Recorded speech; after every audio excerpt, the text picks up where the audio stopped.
Retired and moved to Fort Myers Beach, and really not retired now. You were explaining to us exactly what you do here on the beach.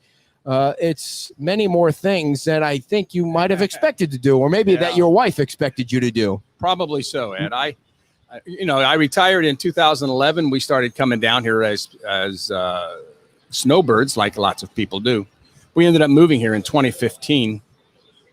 And pretty soon after that, I decided, this is now my community and I'd like to be involved. So I got on the board of my condominium association, Estero Cove, down across from the Wyndham Garden Inn. Next thing you know, they said, well, you have experience. Why don't you be president? And I've been president there since 2018. In addition, I got appointed by town council to be a member of the public safety committee. I applied for that because I have public safety background. And I wanted to contribute to the community. And then I ran for I was appointed to the fire commission in July of last year. And then I ran for the position on the fire commission and was elected in November to be a fire commissioner for the Fort Myers Beach Fire Control District. And I did want to take a moment while I'm here to say thank you very much for your kind words during that time period, as well as thank you to all the voters that supported me during that election. I didn't have a chance to come up and say thank you right afterwards, and I do appreciate the opportunity to say that. Well, thank you. We appreciate that very much. So, Jim, when you were in Ohio, kind of run us through what it is that you did up there for the police department. Well, I started out, like everyone does at the bottom. I was a police cadet. I started in 1970, but when I retired, I was a police lieutenant. I was fourth in command of a department of about 85 sworn officers, a total of about 130 personnel in the agency. Kettering is a town, it's a suburb of Dayton, and it had about 60,000 people, about 19 square miles. So it was a kind of, I guess, what they would classify a mid-size police department. And in the course of my career, I had the opportunity to be in command of practically every department or division within the department, including criminal investigations. I was in command of the 911 center. I was in command of the administrative management section where you have to do the budget and all that wonderful stuff. I served as public information officer there for a couple of years. And then my last job, I was a watch commander in charge of the day watch, which is what old guys get to do. They get to work days. So anyhow, I was the watch commander there for about the last 7 years before I retired. So, Jim, what is your opinion on what went wrong on Fort Myers Beach on Memorial Day? Well, what went wrong for the beach is that the incident happened at all, because people don't fully appreciate or understand that these kind of incidents can occur just about anywhere. There was an interesting paper that was published in 1967 by the Johnson administration by the Attorney General called The Challenge of Crime in a Free Society. And some of the conclusions they reached there was, you can't stop crime in a free society. It can happen anywhere. What you can do, though, is create a situation or a culture where it's less likely to happen. You can have a robust response by law enforcement when it does happen. You can have a professional investigation that will hopefully result in identifying perpetrators and bringing them to justice. Now, that paper went on and covered every aspect of the criminal justice system, from the police to the courts to corrections. But in the portion about law enforcement, it was interesting. And at the time, I was just starting in law enforcement. So they talked about this particular paper and its impact and what it said. So I kind of remember it because it was in the academy. Do you think that it seemed like the response to this event was relatively large and quick? It was actually overwhelming. I was flabbergasted at how effectively the sheriff's office responded to this particular incident. And I talked with Captain Layler up there a little bit about it this week, and he said, well, it's because we were there. He said we had many, many deputies on the beach that day, and they were everywhere, as well as in the general vicinity of Fort Myers Beach. And so when this incident occurred, they were there within probably a minute or so, and they started to secure the area. But again, like I said before, there's no way that in a free society that you can create a situation where you're 100% certain crime is not going to happen. And this was an incident. It seemed to me it was like a spur of the moment decision on the part of this kid to do what he did. And I'm sure he's going to regret it the rest of his life. Mr. Craig, I think is his name. He's in custody up in Alabama. And that reason why I think he's in custody so quickly is because the Lee County Sheriff's Office, they put a lot of resources into solving this crime. They realized how important it is to have a safe beach and for there to be a perception that there's a safe beach. And I think there is. You know, the last time I was here, Ed, you asked me if I felt safe walking around down here at night or walking the beach. And I said I did. And you agreed with me. You said, I do too. And I still do. This incident aside, this was just while you can anticipate a lot of kids being here and a lot of rowdier behavior on certain dates, it doesn't necessarily translate into crime. And there's a difference, I think, and people don't fully appreciate it. Law enforcement really cannot enforce what I would say are codes of behavior. Norms. It just can't. It can't do anything about offensive behavior unless it ekes into the realm of crime. Now, there's lots that can be done, I think, and I'd like to share at least my thoughts on that. As a member of the Public Safety Committee, can we before you get into that, I want to just something. One of the things that you said in your answer, I want to just before we jump ahead. You said the response was overwhelming, and it clearly was. I mean, the sheriff's department they were everywhere. People were sending videos from everywhere. You can see them. That they had the beach cleared off. They had the yellow tape around the area, looking for whatever they were looking for evidence. How does somebody get off the beach when the sheriff's department responded within a minute or two? How does that happen? Well, people scattered. When that incident occurred, people scattered, including the suspect. And it's hard to determine which person's running for their life and which person's running from the police. You really can't do it. And he managed to get away before the police were able to secure the area. And, you know, I noticed I didn't see them detaining a lot of people, and that typically wouldn't be the case in an investigation like this anyhow. It really wouldn't suit their purposes well. What's better is to be able to get in there and talk to people and find out if they know who this guy is. Yeah. And kind of work the investigation, which is exactly, I believe, what they did. And there were so many phone videos of the suspect who looked like he was afraid that little gun was going to recoil in some way to hurt him. You look at the kid, and I know he definitely needs to suffer the consequences of his actions, but you look at the kid and he looks from a couple of pictures like, holy crap, how could somebody that young be so dumb and commit something that might send him to jail for years? It's such a waste. Yes. You have to ask yourself these questions. You know, the first question in my mind when I saw the whole thing, my God, what was he thinking? Yeah. What was he thinking? Yeah. But, you know, these things do happen, and we have to be prepared to deal with them when they do. Are there things going on?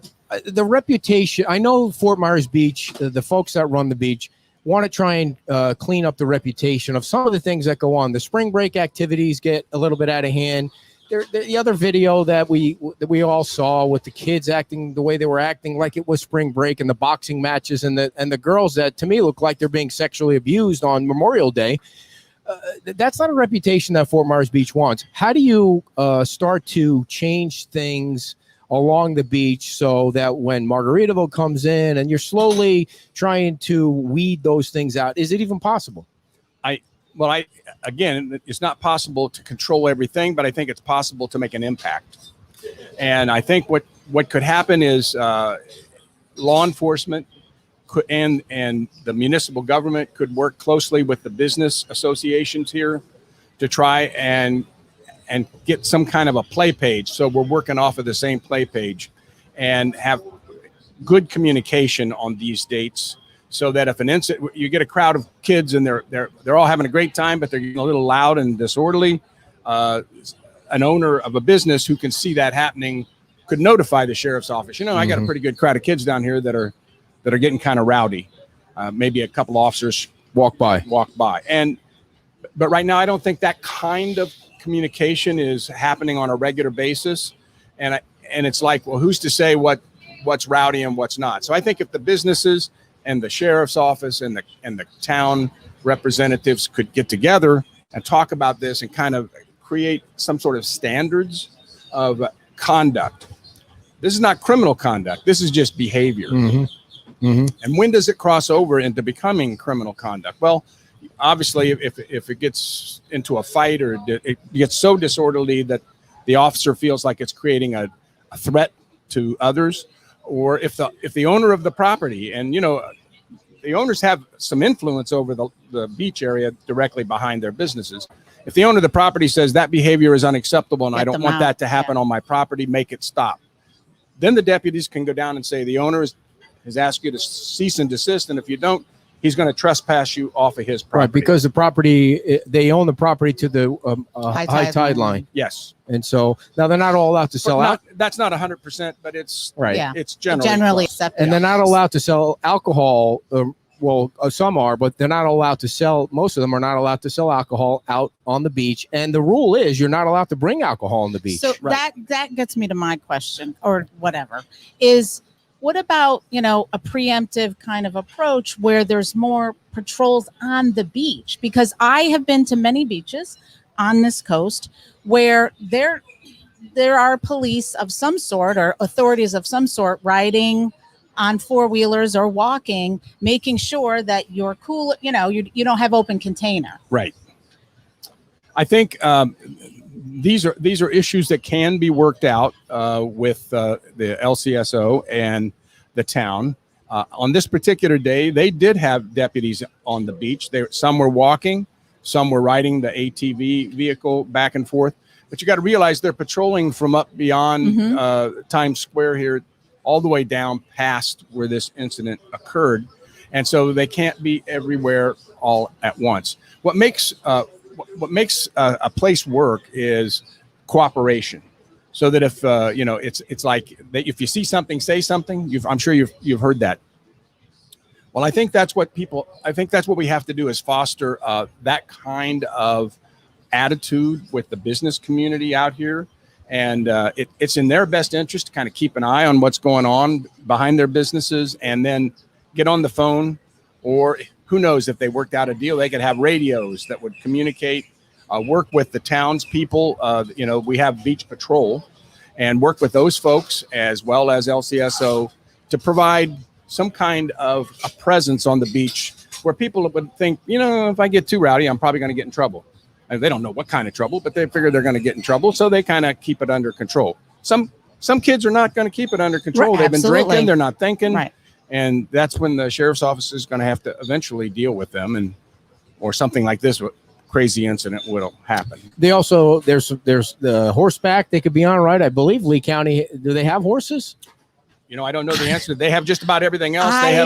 They have planes and helicopters. I boats. can't see that on the beach. Yeah, no, I can see I that. can see four-wheelers, Yeah, bikes, the ATV walking, thing works pretty effectively. Yeah. They can get around. And to your point, I get it is a big beach in totality. It's a small area of trouble. There are isolated areas of trouble which may require additional watching out for. Right. Well, these areas are fluid. They move around. Typically they've been behind one particular business, but this business, I think, went out of its way on this particular holiday. They hired extra deputies to be right there in the vicinity of their business. And the way Lee County handles that is those deputies really work for the county. They're hired and paid for by the individual, but they're out there in uniform, and they can go anywhere and do anything. Yeah, it's not like they're going to not do something. Right. So they put some extra personnel out there, and because of that, probably the incident occurred somewhere else, because they probably saw those deputies hanging around up there. Now, what was I going to say now? I interrupted you before, so I wanted you to get back to your point, what you were going to say before I stopped now you. You have to get me to come back to that point. I think you were going to list off some of the things that could be put in place to sort of mitigate all of this. And that's, I think it all boils down to a good communication. And I think if we one of the things that the town, I think, is investigating is adding a couple of community policing officers to the beach. They have a rather robust program of this down in Bonita Springs, and it's working very effectively for them. They're a lot bigger. They have a lot more money to spend. You know, here's the issue we have. Bonita Springs is about 65,000 people, and they don't get the huge influx of people like we do to the beach. So we're 7,000 people trying to provide infrastructure for 1 million, because we have about 1 million people a year pop over that bridge to come down and enjoy our beaches. And we're glad to see them. But it's kind of hard for the 7,000 people, the residents that live here, to support everything that's required for that. So we do get a lot of backing and support from the county, as we should. And I think that has to continue. I think in the long run, I think we have to work as partners with the county to provide security as well as infrastructure to support this beach. One of the things that is being discussed is the community policing aspect of adding 2 deputies to Fort Myers Beach, where for $112,000 a year each, they are assigned to Fort Myers Beach. The same 2 get to know who the community is, who lives in the community. They're the same 2 faces that learn the side streets, and they become not really their own police department, but they become the 2 deputies that are here all the time. What do you think about that? Well, I think it's probably a pretty good idea. The Public Safety Committee is looking into that to provide some recommendations to council. There's a lot of, because of this incident and previous incidents, there is a lot of interest, I think, on the part of town council to look into an item like that. And it wouldn't surprise me that if over the summer we don't eventually get a chance to talk about this at great length and some decisions are made in that regard. Personally, as an individual, I think it would be advantageous for us to do that. Why? Because these guys are going to be able to do just what I was talking about. They'll be able to work with these businesses and work with the town and try to pull together that kind of cohesive way of managing these holidays on the beach so that the beach remains safe and people feel comfortable out there. Because again, a lot of what's going on out there is not crime. It's just rowdy behavior that makes a family feel uncomfortable, but it's not illegal. So we would like to see this be a nice family friendly beach. And I think they could work together and a community policing officers would have the time to do that. Plus they could address quality of life issues like electric bikes on the sidewalks, speeding up and down our wonderful new road out here. And where people can get run over and hurt. Is the boxing on the beach that we saw in the video, is that a crime? My first question was, gosh, I wonder if they had an event permit. Yeah, I hear what you're saying. They probably did. I think that could qualify as an event. Yeah. If that was scheduled and staged and I can't see the town approving a permit for kids boxing on the beach, No, but maybe you're right. I don't think they would. No. So, because I'm not sure that that's in the best interest of the town to do that. So, yeah, I think that was probably out of line, and I think the deputies could have asked them if they had a permit. And if they don't have a permit, they could tell them they're going to have to stop that behavior. Right. So back to the community policing. One more thing. The counter argument to that is that the community isn't causing the crime. It's the people that come from outside Fort Myers Beach and bring the riffraff over here. So the community policing, although it would help, it's not really the problem. The problem is the riffraff coming from out of town. Yeah, but providing 2 additional officers with the experience to work with business owners and to work with the community as a whole and crime prevention places. They can set up crime prevention areas in neighborhoods, as well as they can be responsive to criminal things. Like we had a huge problem with bike thefts over the winter. Yeah. And actually Lee County Sheriff got all over that. I talked with the detective section there several times because I happened to stumble into one of the bike thieves and got a picture of him. So as luck would have it. So ultimately they worked that case pretty well and they spent a lot of time and resources on it. But I think that's the kind of thing where a community policing officers could work with residents to try to target harden, so that you're not as vulnerable, as well as work with, as well as your neighborhood watch groups and get people talking and working. So there's some validity to what you say, but I think this is the answer to get people down here full time that know the beach and know the people on the beach and can work with us to try and resolve and create back to what I first said, create an environment that is less likely to result in criminal conduct. Now he put up on the page about kind of a poll about people's feelings about getting a local police department. What are your, it was pretty, to me, it seemed like a variety of responses that was not something that people were interested in. What do you think about the effectiveness of that? Or I probably wouldn't be someone out there beating the drum to do that. I'll tell you, when I first came here, I was very disappointed that Fort Myers Beach didn't have its own police department, and I didn't fully understand it. After living here for a while, I get it. And the reason is because we only have 7,000 people trying to support that infrastructure. And it's different than the fire department. See, the fire department is a special district. You're not allowed to have special districts in Florida to support law enforcement. So law enforcement can only really come from two sources, municipal or county. So then I realized that the county sheriff's office here is exceedingly professional and very dedicated to keeping the beach safe. They're an accredited agency. I don't know if you know anything about law enforcement accreditation. There are 18,000 police agencies in the country, and only about 1,100 of them are accredited or in the accreditation process. Unbelievably, we have 3 right in this area. Lee County Sheriff's Office, Cape Coral PD, and Fort Myers PD, although they went through a little hiccup with theirs, but they're back, accredited. What is accreditation? There's about 500 standards that agency has to have in place in order to operate, and they have to implement them. I mean, they send assessors down here. They ride around with the officers or deputies. They make sure that you're not only saying I'm doing it, they make sure that you are doing it.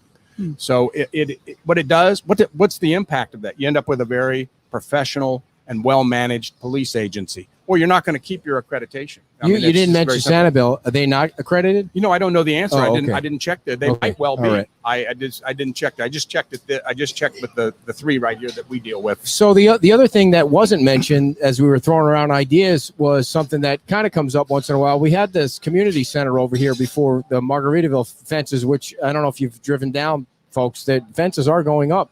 Mm-hmm. So the work is starting. What about a substation, even if it's part-time during the times where it's really needed?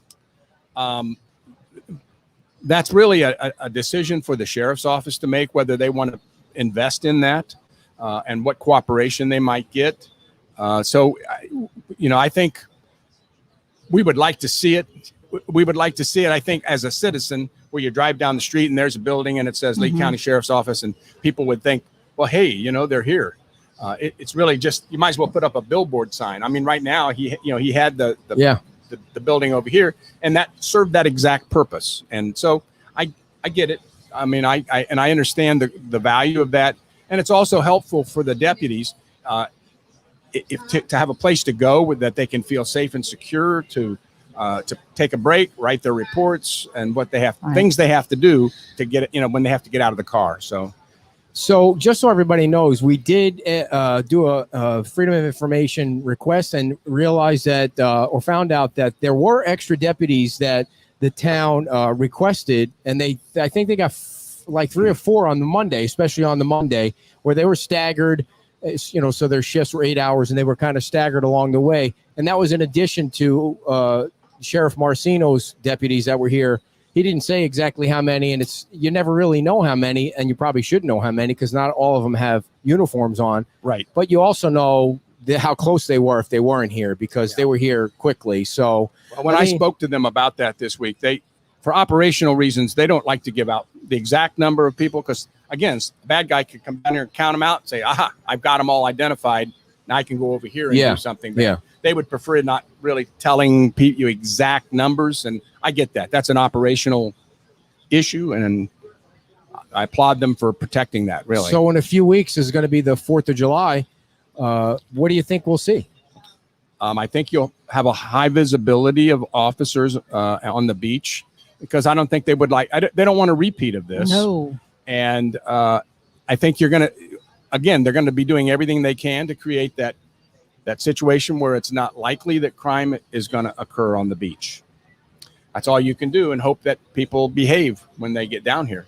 And I think eventually, I'm hoping we can get our business owners talking, working together, kind of off the same play page to ultimately communicate quickly and frequently with the police, so that if there's issues building around their businesses, or that they can see from their businesses, You'll let everybody know. They can call them and let's get some uniforms down that way to just let the folks know. Just have a presence. We're here. Yeah. Or they're coming your way. And I know that there was, other things that were going on where there were fights that people were, it just seemed like there was a group of people causing trouble. Not the same group, I think, that resulted in the gunshots, but there was other things going on. I'll tell you a very such a sad thing on Memorial Day, which should be known for something else. A very short story. Back when I was working in Kettering, the school was having a problem at the football games with kids just being rowdy, running around and acting crazy, scaring the heck out of the adults, really. And so they decided to hire the Kettering Police Department to come in and work instead of private security. But they didn't really make a public view of that. They just did it. So one day we showed up instead of the private security guys, and the kids thought we were all private security, and they didn't really have a lot of respect for those guys, and they just kind of ignored them. And the first time they did that with us, they were going off in a paddy wagon. Yeah. And they're like, oh my gosh, it's the real police. Yeah. It made a difference. And after that, there was never any trouble at the football games anymore, because they knew the real police were around. Jim, and it's the same thing here on the beach. We're seeing the result of, I think, the defund the police malarkey in different cities around the country where crime is starting to go up. I don't know if that's a result of the police officers backing off because they feel like they're getting a bum rap on the whole thing, and they are. What are your thoughts on where that's head now after a little while? It's been over a year now since. Well, I think it was an unfortunate use of language, frankly. I think what people were really trying to say is we need to reform the police. And I really think that's what people would like to see, is some attempt to improve the quality of law enforcement. And it's so essential to get good people on the force to start with. It's who you hire is really, really important. We used to call it, you can either hire a helper or an enforcer. We always hired helpers because I can teach you to be an enforcer. But if you're an enforcer by nature, I can't hardly teach you to have any empathy or sympathy. It's just not going to happen. So you try to hire people whose their motivation for getting into law enforcement is I want to come out here and help people, because people, they need help. Right. And then then you teach them how to be enforcers. If when the situation calls for enforcement, they can step up and do enforcement. But if that's what's in the person's mind all the time, then they're not going to be probably the kind of policeman, at least that we wanted. And I think that's a people I see LCSO putting on the street, very qualified, very professional, very disciplined, really. Should people feel safe walking the beach at night? I think they should. I do. Should women feel safe walking the beach at night? It's easier should women also feel safe? I think they should. Walking alone why do you make a face? I just feel like people. Is it an unfair question? Am I going to be canceled now because I asked about women walking the beach? Go ahead. No, I would. I mean, I would feel safe because I feel like I can protect myself, and hopefully that situation never arises. But it could arise here just as easily. I mean, I was mugged. It was in town years ago. So I mean, anything can happen at any time. Right. That's just the point I was going to make. So that was a good point, right? It was a great point, Kim. I'm glad you got him to finally come around. I know, exactly. He's so stingy with that thing. But really, I think that's what you have to take into consideration. Anything can happen anywhere, anytime. But by and large, I would feel safe, and I think my wife would feel safe as well. Well, last question, Jim, and I'm really disappointed your wife's not here because last time you were here, she was here, and now she's sitting at home, hopefully watching She getting ready for the next campaign? Well, that was Yeah, leading and into my actually- next question, Oh. Jim. I hope you'll plan to run for town council. Well, thank you for that. But right now, my plan is to I have Your to run. plate is full. Yeah, I have to run for re-election in the 22 election because the seat that I ran for and was elected to was a partial term. So I'm gonna be running for the fire commission again in 22. Okay. So you'll see me around. I'll be glad to come up and chat with Please, you about please. what's You're going on in always the fire welcome. department and the And- fire district at that time. And for everybody that doesn't know, Jim is also on the public safety committee. Obviously, with all his experience as a police officer, that's a great asset for the community to have. And when is the next meeting? Your wife says hello. She just typed in the chat box. So thank you for doing that, Ellen. Thanks. And thank you for watching. That's a half hour of your life you're never going to get back. But thank you very much for that. Now, when is the next meeting? Do you know when it is? For public safety Yes. committee, it's going to be on the second or third Tuesday of the month. I'd have to look my calendar, Okay. and I don't have that right off the top of my head. We'll make sure we put it out there. Yeah. So So you typically are there, and you typically record those meetings. I watch and carry them live. Yeah, try to do that. So we'll see. We'll see. Right now, we've been focusing on the lighting issue because that's been Oh, yeah. the current focus of the committee. And I think John Goggin, who is our chairman, I think he sent you some information.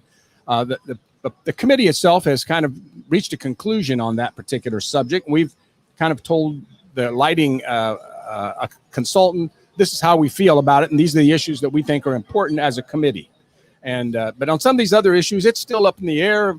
Again, community policing, we haven't really formulated a final recommendation on that because we still want to talk to the folks from the community policing group. So will better lighting thank on you. Estero Boulevard deter crime?